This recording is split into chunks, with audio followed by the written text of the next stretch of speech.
This guy just tried to ban hemp, and I don't mean just the gummies. And these two guys, well, they're the only ones trying to save it.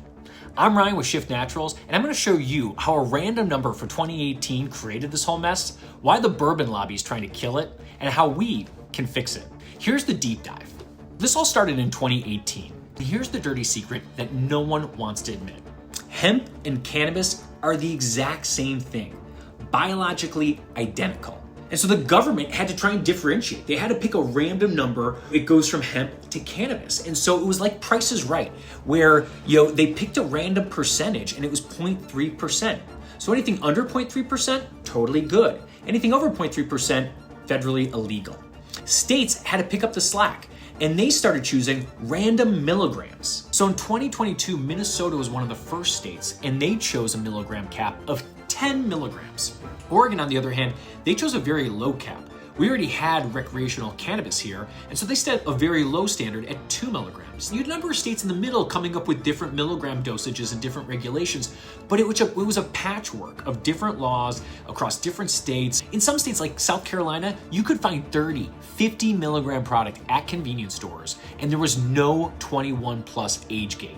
And so now, rather than fixing it, the old guard in DC, well, they're just trying to kill it.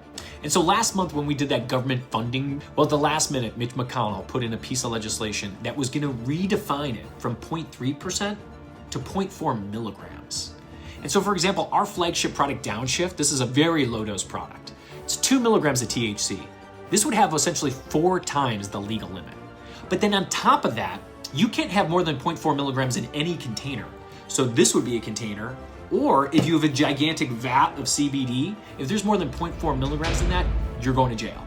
We're talking about a $70 billion American industry.